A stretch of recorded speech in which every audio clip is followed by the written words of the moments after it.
Elle entra dans le bureau de René Wary, son parfum prenant possession de la pièce avec une agressivité telle que le patron de la SAD créit sur le coup une crise d'allergie. Il respira quelques secondes avec peine, incommodé par l'odeur et aussi subjugué par la beauté de sa visiteuse. Elle était grande, mince, habillée avec une éclatante sobriété, la chevelure taillée à la garçonne telle une James Bond girl. Ce qui plaisait à René Wary, c'est qu'elle puait le fric. Elle devait être la vitrine de la fortune d'un gros zouzoune de la place, ou même de plusieurs. Lui, Wary, ne pouvait même pas penser à entretenir une relation avec une femme pareille.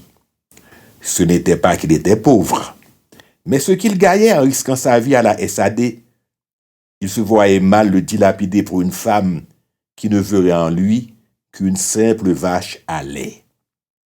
« Que puis-je pour vous, madame ?» demanda René Wary, après avoir dégluti péniblement.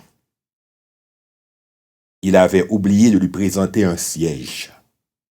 Elle s'assit sans attendre une invitation, ouvrit son sac, prit une cigarette qu'elle alluma en se servant d'un petit briquet doré. Elle envoya un nuage de fumée en direction de René Wary. « Je voudrais une protection rapprochée, dit-elle. René Wary, pour se donner une contenance, pianota sur son bureau. « Une protection rapprochée, s'étonna-t-il. Vous êtes certaine que vous êtes à la bonne adresse? Il y a des compagnies de sécurité capables de vous fournir un tel service. » Elle plongea son regard dans celui de Wary.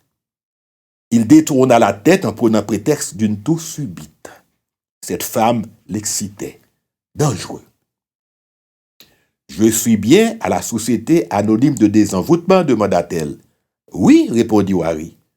« Donc, je ne me suis pas trompé, continua-t-elle. « Bon, alors expliquez-moi, dit Wary. Elle prit un cendrier sur le bureau de Wary pour éteindre sa cigarette. « Nous sommes des adultes consentants, commença-t-elle. Wary ne voyait pas où elle voulait en venir. « Je veux de vous un service. Aucun jugement moral. On est d'accord? » Oui, dit Wary un peu déçu, quand il s'attendait à une indécente proposition. « Je suis marié depuis 3 ans à un riche homme d'affaires très connu. Je n'ai rien à lui reprocher, car il prend soin de moi, comme vous pouvez le constater. » À qui le dit-elle, pensa Wary. Elle puait le fric. « Mon seul problème, continua-t-elle, c'est qu'il est d'une jalousie maladive. Et moi, elle hésita à peine. La fidélité, ce n'est pas pour moi. » « Pourquoi n'avez-vous pas cédé à votre penchant, demanda Wary. Les femmes de nos jours ne s'embarrassent pas trop de scrupules. Passez la affaire au diable. Des esprits me surveillent. » Nous y voilà, se dit Wary.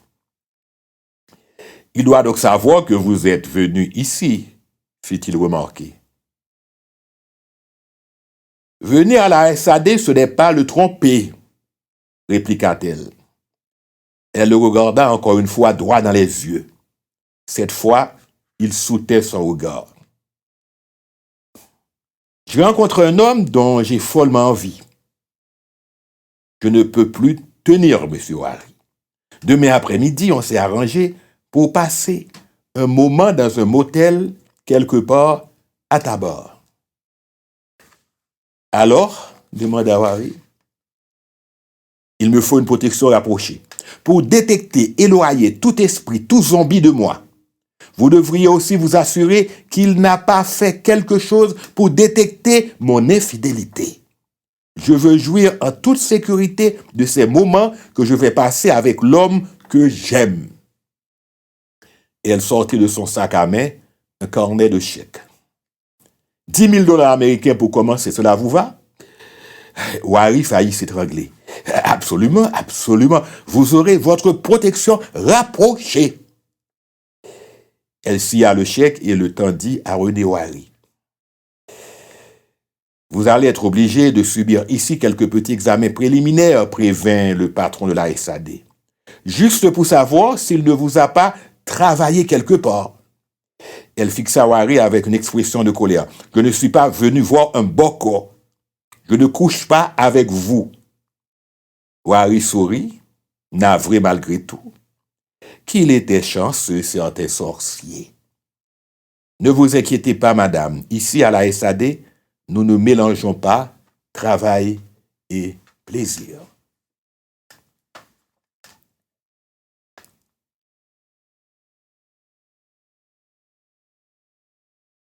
Vous aimez trop l'argent, Wari, dit Bernard Sourbier. Cela vous perdra. Les affaires deviennent difficiles, protesta Wari. Tu n'allais tout de même pas refuser une telle offre. Voici notre agence réduite à protéger les parties de jambes en l'air d'une femme infidèle trompant un mari qui se seye pour elle. Allons, allons, Sourbier.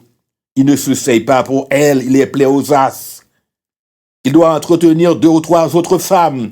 Pour votre gouverne, je me suis renseigné sur lui. Mystiquement, il est lourd, comme on dit chez nous.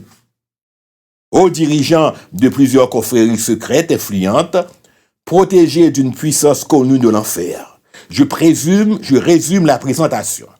Sa précédente femme est morte dans un accident de voiture inexpliqué. Il venait de la surprendre 2 jours auparavant dans les bras de notre homme. Ah, mais c'est pas joué, remarqua Sourbier. On comprend que sa femme actuelle prenne des précautions. Lors de mon examen, j'ai désactivé sur elle 3 gardes. 3 gardes, s'exclama Sourbier.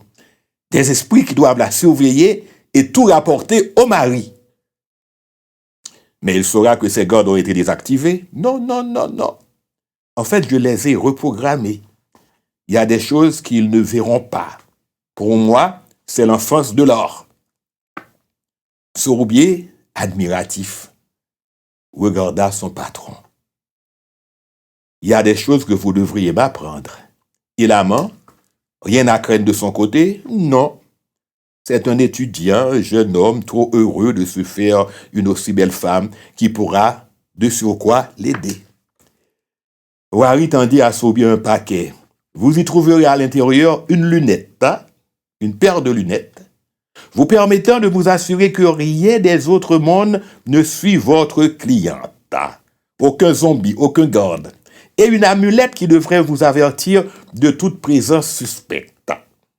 Ensuite, je compte sur votre talent. Pour la sécurité rapprochée de notre cliente, on ne saurait trouver mieux que vous. Espérons-le, dit Sourbier. Mais il avait un mauvais pressentiment.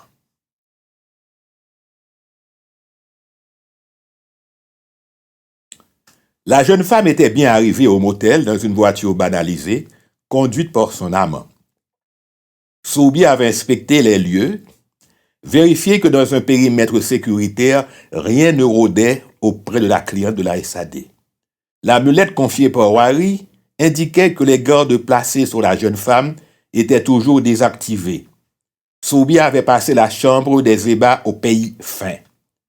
La jeune femme avait présenté à Sourbier, son amant.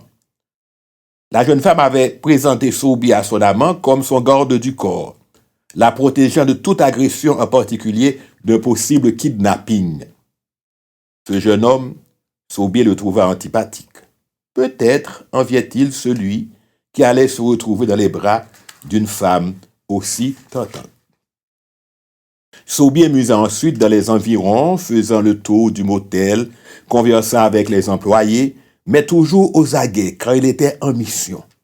Il était chargé de la sécurité rapprochée d'une femme riche, une protection rapprochée bien particulière. Il devait la protéger de la surveillance mystique de son démon de mari. C'était l'une des rares fois que la SAD se trouvait du mauvais côté. Même si le mari était un disciple du mal, cela ne justifiait pas le fait de couvrir les infidélités d'une épouse. La cliente avait prévu de passer 3 heures au maximum avec son amant. À la montre de Saubier, cela faisait maintenant 4 heures que les tourtereaux s'envoyaient en l'air dans la chambre du motel. L'agent de la SAD s'en inquiéta, mais ne remarquait rien de suspect. Sauf qu'au moment où il se décida à aller frapper à la porte, une bourrasque surgit de nulle part, gifla le motel, emportant dans les airs nappes, vaisselle, papier, linge. Cela dura à peine quelques secondes. Un hurlement inhumain s'échappa d'une des chambres. Saubier demanda à 2 employés de venir avec lui. La porte de la chambre où se trouvait la clé de la SAD était arrachée. Les vitres des fenêtres avaient explosé. Quand Saubier pénétra dans la pièce, il vit les corps nus de la jeune femme et du jeune homme pendus au grand lustre du plafond, désarticulés par une force démoniaque, se balançant comme un apesanteur. L'amulette de Wari restait toujours inerte. Échec à la SAD laissa tomber Wari quand Saubier lui eut tout expliqué. C'était quoi? Demanda Saubier. On ne sait pas. Un esprit venu à la demande du mari. Un démon pareil, ce n'est pas avec ce que je vous ai donné que vous auriez pu le détecter. Wari frappa rageusement son poing sur le bureau. Comment aurais-je pu prévoir que cet homme irait aussi loin pour être certain de la fidélité de sa femme? Tenez, dit Saubier, en déposant devant Wari le matériel qu'on lui avait confié. Saubier s'en alla le cœur gros. Il pensait encore à cette femme. Cette femme pour qui l'argent ne suffisait plus. Le mari, certainement, ne recevait en retour qu'un mépris, d'autant plus violent qu'il était caché. En fin de compte, le diable était toujours au rendez-vous.